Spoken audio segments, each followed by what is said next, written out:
यदि 80 इति कह दिया, राजघाट इति, मतलब इति में एक पावर है। इति एक ऐसा शब्द है कि ये उलट पलट कर देता कि नहीं? कहीं लग जाए इति माहेश्वराणी, पूरे शास्त्र को अलग कर दिया। दुनिया के सारे शास्त्र अथा तो ब्रह्म जिज्ञासा, अथा तो धर्म जिज्ञासा, अथ शब्दानुशासन, सब अथ से शुरू हो रहे हैं। अथ प्रजा इति से शुरू, इसलिए हम अलग हैं। हम अलग हैं। हमारा किसी के साथ तालमेल नहीं रह सकता, क्योंकि हमारी एक अलग विधा है। हमारी चिंतन धारा अलग है। पाणिनि ने इस चिंतन धारा में इति को लगा दिया, और एक जगह नहीं, तस्मादिति, तस्मिन्निति, तस्मादिति, नवेति, बहुत जगह, ऐसे बहुत जगह। क्यों? जहां जहां चमत्कार करना है, जहां जहां क्या करना है, वहां इति को लगाइए। इति क्या है? चमत्कार ही है, चमत्कार करता है। इति के चमत्कार पूर्ण अर्थ हैं। पहले इसका ये क्या करता है, यदि ये चमत्कार न करे तो सामान्य क्या करेगा? तो एक जगह हमने इसको समाप्ति में देखा है, कहा यह वाक्य की समाप्ति को बताता है। दूसरा वाक्य के आरंभ को बताता है। किसको बताता है? आरंभ को बताता है। दो तो हम देखते चले आ रहे हैं। एक जगह इति संज्ञा प्रकरणम, इमानी इति माहेश्वराणी, तो पहला वाला आरंभ को बता रहा है। एक जगह समाप्ति को बता रहा है। यदि अथ अचसंधि ही इति अथ संधि ही, लेकिन ऐसा इसलिए नहीं, उद्देश्य विधेय भाव नहीं, तो यहां आरंभ को बता रहा है। और यहां इति जो इन जगहों में पाणिनि ने किया, पदार्थ विपर्यय को बता रहा है। यहां क्या है? जैसे आपके पास नीले रंग की टी शर्ट है। क्या है? नीली टी शर्ट एक पदार्थ है। आपने रंगने वाले की गए और पीली करा के चले आए,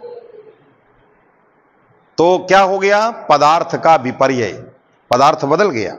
नीली शर्ट क्या हो गई? पीली हो गई। यही पदार्थ है। तो इति के पास यह है कि उल्टा को सीधा, सीधा को उल्टा बदलने का ताकत है। लोक में जितने शब्द बोले जाते हैं वो सब अर्थपरक हैं। क्या हैं?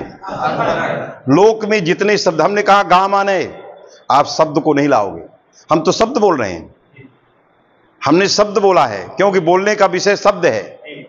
हम कहेंगे गा माने, तो आप गाय लाते हो, अर्थ लाते हो, सफेद ऐसे खड़ी कर देते हो।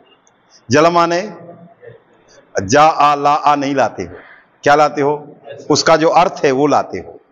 तो लोक में जितने वाक्य, जितने शब्द बोले जाते हैं वो सब क्या होते हैं? अर्थपरक होते हैं। और शास्त्र में जितने शब्द होते हैं वो सब शब्द परक होते हैं। क्या होते हैं? शब्द परक। तो शास्त्र में शब्द परक होते हैं। यदि लोक में शब्द इति लग जाए तो अर्थ परक को शब्द परक कर देगा। हमने कहा गामिति, तो गामिति में जो अर्थ परक था वो क्या हो गया? अब शब्द परक। बात समझे कि नहीं? और यदि शास्त्र में लग जाए तो अर्थ परक हो जाए, क्योंकि बदलना उसका काम है। यदि शब्द परक रहेगा शास्त्र में, उसको अर्थ परक करेगा। यदि अर्थ परक रहेगा तो उसको शब्द परक करेगा। तो जब हम शास्त्र में बोलते हैं, हम शास्त्र में करते हैं, तो उस समय शब्द परक को अर्थ परक करता है।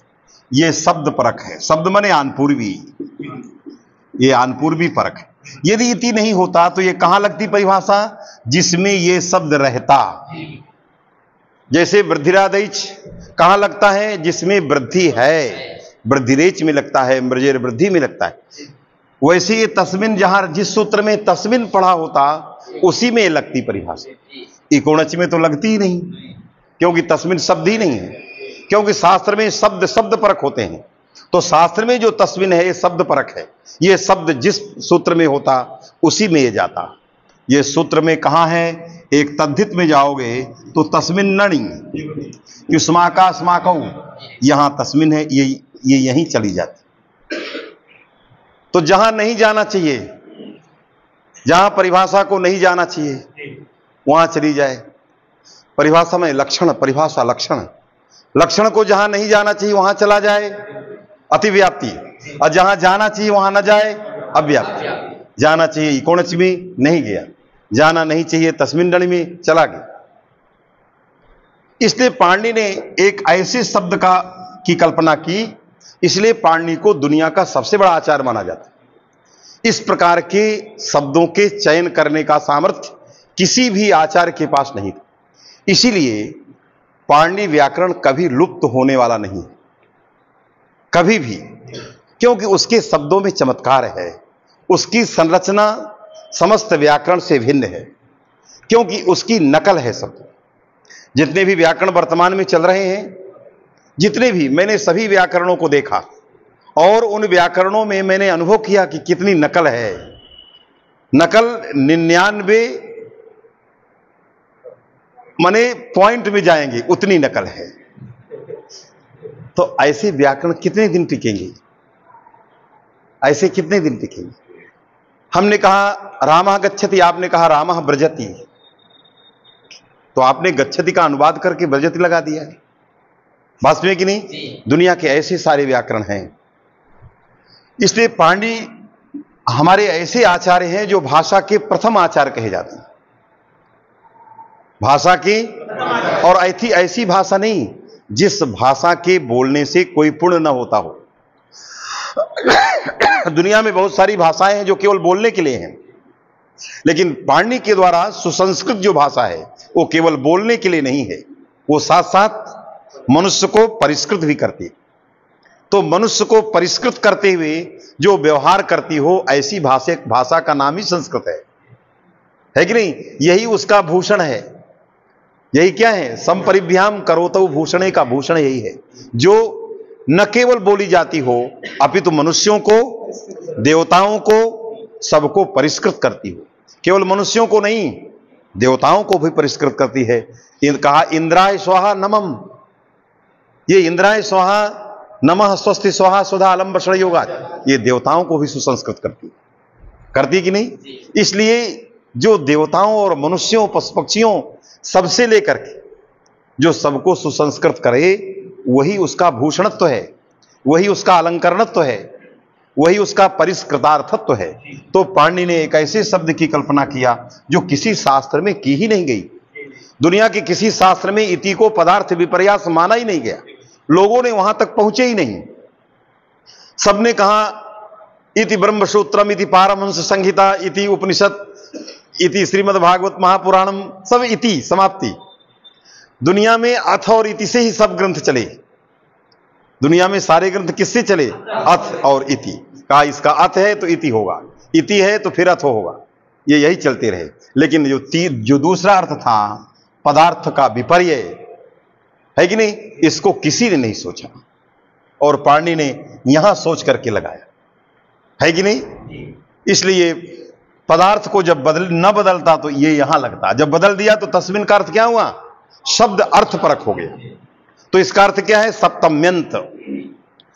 जब ये शब्द अर्थ परक हुआ तो इसका अर्थ क्या हुआ? अर्थात ये औपश्लेषिक था, तो औपश्लेषिक सप्तम्यंत पद, ये इसका अर्थ हो गया। अभी तक अनपूर्वी अर्थ था, जब इति नहीं था तो इसका अर्थ क्या था? अनपूर्वी। लेकिन जब इति लग गया तो उसके अंदर बदलने का सामर्थ्य, उसने ऐसी फैक्ट्री है कि पूरी तरह से बदल दिया। अर्थात पदार्थ को, शब्द को अर्थपरक किया, तो तस्मिन शब्द का अर्थ हो गया औपश्लेषिक सप्तम्यंत पद। तो औपश्लेषिक सप्तम्यंत पद इकोणज के पास है।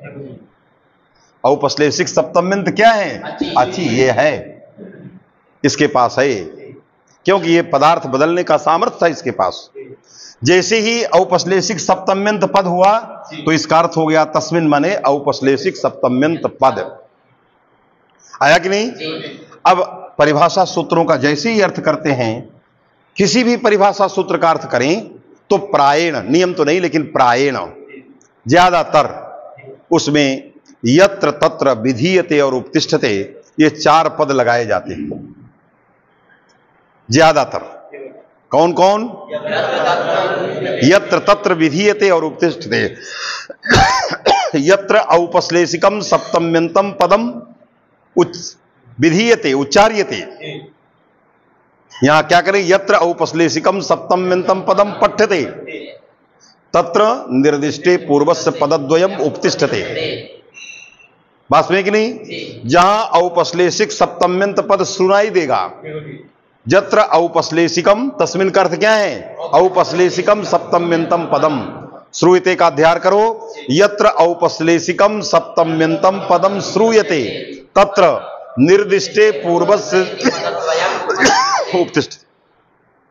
ये परिभाषा का परिष्कृत शुद्ध अर्थ है। लेकिन वृत्तिकारों ने ऐसा लिखा कि हमारे विद्यार्थी जीवन भर रटते रह गए और समझ नहीं पाए। सप्तमी निर्देशेन विधीयमानम वर्णांतरेण अव्यवहित, है कि नहीं? पूछा गया क्या अर्थ है? कहा सप्तमी को निर्देश करके होने वाला कार्य वर्णांतर माने किसी अन्य वर्ण से अव्यवहित पूर्व, अर्थात किसी भी अन्य वर्ण का व्यवधान वर्णांतर अव्यवहित पूर्व को होता है। अब होता है तो क्या होता है? ये अलग काम कर रहा है, तुम अलग काम कर रहे हो। है बात में कि नहीं? ऐसी वृत्ति बनाई जिस वृत्ति को जीवन भर मरते दम तक सप्तमी निर्देशन करने के बावजूद भी उसको घटा न पाना, उस वृत्ति को, उस लक्षण को किसी प्रयोग में, क्योंकि ये वृत्तियां, परिभाषा की वृत्तियां किसी प्रयोग के लिए है ही नहीं। ये किसके लिए हैं? इनके लिए। ये लक्ष्य की सिद्धि नहीं करते, ये लक्ष्य को सिद्ध कराते हैं। परिभाषाएं लक्ष्य सिद्ध नहीं करती, क्या करती हैं? करवाती हैं। इसको सुसंस्कृत करेंगे, ये करेगा। बस में कि नहीं? इसलिए हम उस वृत्ति पर नहीं जाएंगे। इसलिए मैंने लगभग सारी वृत्ति बदल दी है कि नहीं? जो वृत्ति सटीक प्रहार करे और हमारे मन मस्तिष्क में बैठे। अब मैंने नहीं बदला, इसकी व्याख्याकारों ने ही बदल दिया है आगे चल करके, क्योंकि उनको गड़बड़ी महसूस हो रही थी, उन्होंने बदला और उनके बदले हुए भाव को हमने पकड़ा कि ये बदलना चाहते हैं, उसको निकाला और निकाल करके वहां रख। पूरे कारक की, सिद्धांत कौमुदी के पूरे कारक की वृत्ति बदल दिया। आप चाहेंगे तो वो पुस्तक का आकार नहीं, लेकिन लिखी हुई वृत्ति है, कहीं लेख में छपी हुई है, कुछ पत्रिकाओं में वो वृत्ति छपी है। उसका नाम सोपज्ञ वृत्ति है कि नहीं? वो किसी इंटरनेशनल एक पत्रिका है, उसमें एक छपी हुई वृत्ति है जिसका नाम सोपज्ञ वृत्ति। संज्ञा और परिभाषा सूत्रों की सभी वृत्तियां बदली गई हैं, ये भी छपी हुई है। कुछ हल संधि और अजसंधि की भी कुछ परिवर्तन किया गया है। बाद में समयाभाव के कारण ये सारे विषय रह गए, क्योंकि हम बनाना चाहते थे प्रौढ़ सिद्धांत कौमुदी। हमारा जो शीर्षक था बनाने का, हम जो वृत्तियां बदल रहे थे, हम वैयाकरण सिद्धांत कौमुदी के तर्ज पर क्या बनाना चाहते थे? प्रौढ़ सिद्धांत कौमुदी। अर्थात पहले लोग वैयाकरण सिद्धांत कौमुदी पढ़ें, फिर प्रौढ़ सिद्धांत कौमुदी पढ़ें, इन सूत्रों की ये परिष्कृत वृत्तियां पढ़ें, फिर प्रौढ़ मनोरमा पढ़ें। तो प्रौढ़ मनोरमा पढ़ने के पहले प्रौढ़ सिद्धांत कौमुदी को लाने के लिए हम गंगा अवतरण कर रहे थे, लेकिन विशाल समय लग रहा था, इसलिए वो काम हो नहीं पाया। यदि वो काम होता तो प्रौढ़ सिद्धांत कौमुदी उतने पूरे सूत्रों पर, जैसे दीक्षित की ही क्रम में केवल वृत्ति परिष्कृत करना है, फिर उसमें जो टीकाकार हों आगे चल करके, जैसे उनकी वृत्ति में तत्वबोधनी टीका है, उनकी वृत्ति में बाल मनोरमा है, आगे आने वाला कोई शिष्य हो जो हमारी वृत्ति पर कोई ऐसी टीका करे, है कि नहीं, जो कई बोधनी हो जाएंगे। तो इस तरह की एक प्रौढ़ सिद्धांत कौमुदी, है कि नहीं? उसका नाम रखा था क्या? प्रौढ़ सिद्धांत। उसी पर मेरा एक काम कुछ दिन मैंने किया, लेकिन बाद में वो काम हो नहीं पाया, क्योंकि समय मेरे पास बहुत कम रह जाता है। 8-9 यही बजा, थकावट अपनी शरीर की है, शरीर अपनी गति से आगे बढ़ रहा है, अवस्था का प्रभाव धीरे धीरे आता रहेगा, तो शरीर अपनी गति से काम कर रहा है, शरीर तो हमारे रुकने से रुकना नहीं। तो ये काम अभी हमारे रह गए, प्रौढ़ सिद्धांत कौमुदी की रचना, और एक काम और है व्याकरण शास्त्र की चिंतन परंपरा। ये काम मन मस्तिष्क में है। क्या है? हमें पूरी धारा को लाना होगा कि व्याकरण की चिंतन परंपरा कहां से शुरू हुई और कैसे आई, और वो कई बैलूम में जाएगा और नया होगा। क्या होगा? जिसने कभी स्पर्श न किया, ऐसे ग्रंथ लिखना। और दूसरा विषय है व्याकरण प्रक्रिया कोश। एक तीसरा काम ऐसा है व्याकरण के अंदर जो करने लायक है, व्याकरण प्रक्रिया कोश।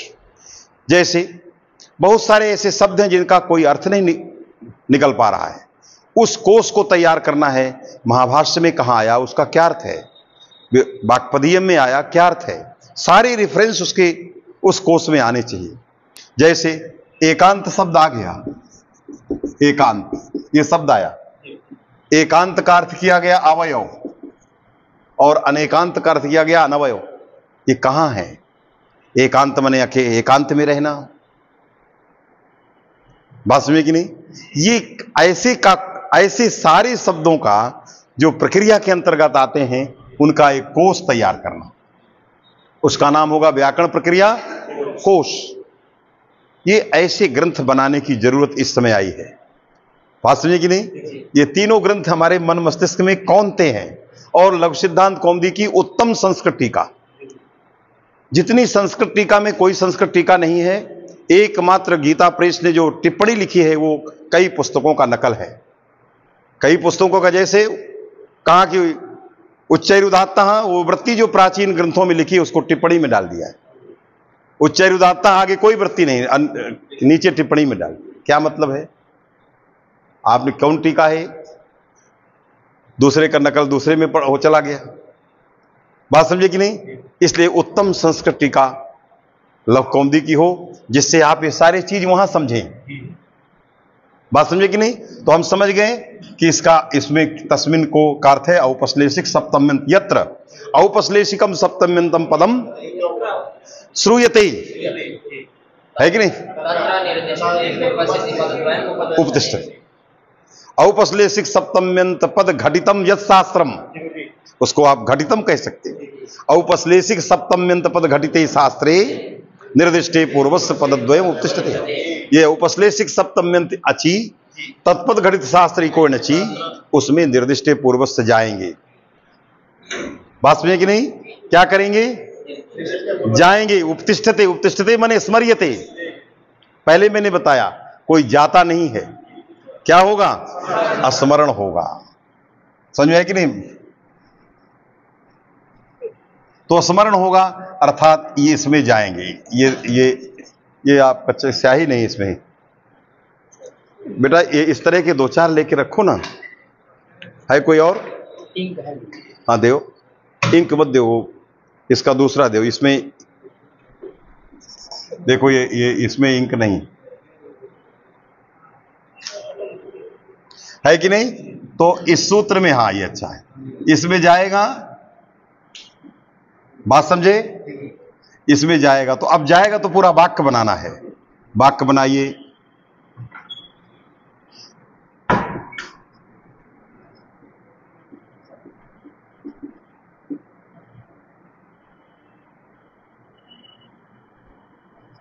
इसको सप्तमी में लाइए।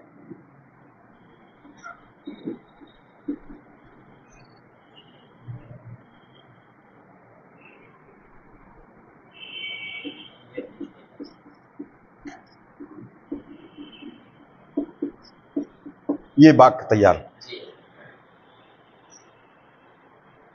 जब ये दोनों पद स्मरण हो गए तो वाक्य क्या हुआ? पूर्वस्य इकाः।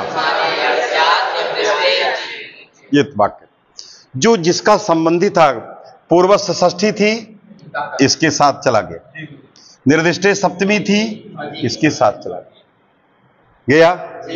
अब शुद्धि उपास्य हमें इसका समन्वय कर लें। निर्दिष्टे अचि मने, निर्दिष्ट मने अव्यवहित। अव्यवहित अच रहने पर पूर्व एक के स्थान में यण होता है। अभी सामान्य अर्थ, अव्यवहित अच किससे अव्यवहित? इस ई से। इस ई से अव्यवहित अच है ये, और इससे इस एक से नहीं है। बीच में किसका व्यवधान? धा और ई का व्यवधान। अब ये हट गया। कहा? ये निर्दिष्ट अच से, यह निर्दिष्ट अच नहीं है, अच से अच में नहीं है। यह एक निर्दिष्ट अच रहते नहीं है, क्योंकि निर्दिष्ट अच नहीं है, व्यवहित अच है। हमें किस प्रकार की एक हो? जिसके उत्तर में अव्यवहित अच हो। आया कि नहीं? इसलिए हमें ये मिल गई। यह जो अव्यवहित अच हो उससे पूर्व भी हो, तो पूर्व ये भी है, क्योंकि पूर्व भी व्यवहित अव्यवहित होता है। बीच में 10 लोग रहे तब भी पूर्व, तो इससे पूर्व तो है, लेकिन निर्दिष्ट अच, इससे उत्तर निर्दिष्ट अच नहीं है, अर्थात इससे अव्यवहित नहीं। बात समझ आई कि नहीं?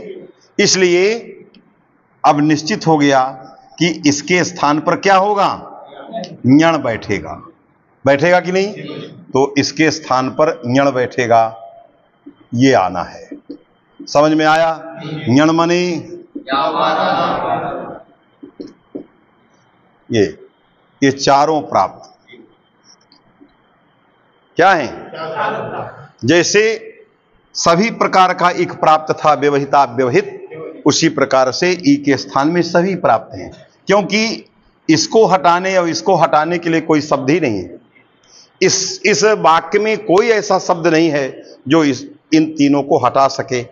यदि कहेगा ये कहेगा मैं यहां बैठूं, तो ये कहेगा मैं क्या बिगाड़ा हूं। ये भी कहेगा कि मैं भी तो क्या बिगाड़ा हूं। अरे यण होता है, मैं भी तो यण ही हूं। समझ में आया कि नहीं? इसलिए चारों के चारों प्राप्त, इसलिए ये अभी अपरिष्कृत है, ये वाक्य अपरिष्कृत है, इसको और परिष्कृत करना होगा। इसलिए हमें दूसरी परिभाषा लगानी होगी, हमें दूसरी लगानी होगी, इसको और परिष्कृत करना होगा। तो हमने दूसरी परिभाषा के पास गए। कौन सी परिभाषा? इसने कहा पहले मुझे बताइए मेरा अर्थ क्या है, क्योंकि परिभाषाओं का अपना अर्थ पहले होता है। जब इसके पास गए तो इसके पास कितने शब्द थे?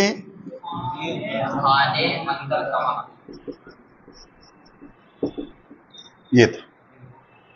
इसके पास 2 शब्द थे, एक स्थाने था और दूसरा अंतरतम। ये जो स्थाने है इसको तृतीया में ले जाना है, क्योंकि ये अलंकार है, तो तृतीया में ले जाना है। और षष्ठी स्थाने से स्थान को लाना है, षष्ठी स्थाने वाले स्थाने को यहां लाना है। षष्ठी स्थाने वाले स्थाने का अर्थ क्या है? प्रसंगे। तो यहां अर्थ हो जाएगा स्थानी, स्थानेन और अंतरतमः स्यात्। ये वाक्य बने। बात समझ में आ गई? स्थाने स्थानेन अंतरतमः स्यात्। इस स्थानेन का अर्थ है तालवादी। इसका अर्थ क्या है? क्योंकि स्थान के 2 अर्थ हैं, तालवादी भी है, प्रसंग भी है। उस ये वाला जो इस षष्ठी स्थाने में जो स्थान है वो प्रसंगवाची है, और स्थानीय अंतरतमा का जो स्थान है वो तालवादी स्थानवाची। 2 अलग अलग अपने अपने अर्थों को कहते हैं। तो बन गया प्रसंगे सती स्थानेन अंतरतमः स्यात्, अर्थात जत्र स्थानमिति श्रूयते, जत्र स्थान शब्दः श्रूयते तत्र अंतरतमः इति पदम उपतिष्ठते। तत्र तो ये श्रूयते, जत्र स्थानेति मने प्रसंगार्थक स्थान शब्दः जत्र श्रूयते तत्र अंतरतमः इति पदम उपतिष्ठते। इसका स्मरण होगा तो ये भी यहां जुड़ेगा। कहां जोड़ें? ये प्रथमांत है, इसके साथ जुड़ गए, यण का विशेषण बन गया। क्योंकि न ये षष्ठ्यंत इसका हो नहीं सकता, ये सप्तम्यंत हो नहीं सकता, ये हो नहीं सकते, प्रथमांत यण का विशेषण बना। तो बना क्या? पूर्वस्य इकः स्थाने अंतरतमः यणस्या निर्दिष्टे अचि, ये वाक्य बन गया। अब आप सुधी में घटाओगे। निर्दिष्टे अचि एक कौन है? पूर्व ई, उसके स्थान पर क्या करना है? अंतरतम यण। अब ये अंतरतम और अनंतरतम इसके अंदर दो हैं, एक अंतरतम है और एक अनंतरतम है। अंतरतम विशेषण देने से क्या हटेगा? अनंतरतम। अंतरतम माने सदृशतम और अनंतरतम माने सदृशतम भिन्न, जो सदृशतम नहीं है। किसका सादृश्य किसके साथ है? तो स्थानी का सादृश्य आदेश के साथ है। अंतरतम आदेश किसका? अंतरतम आदेश स्थानी का।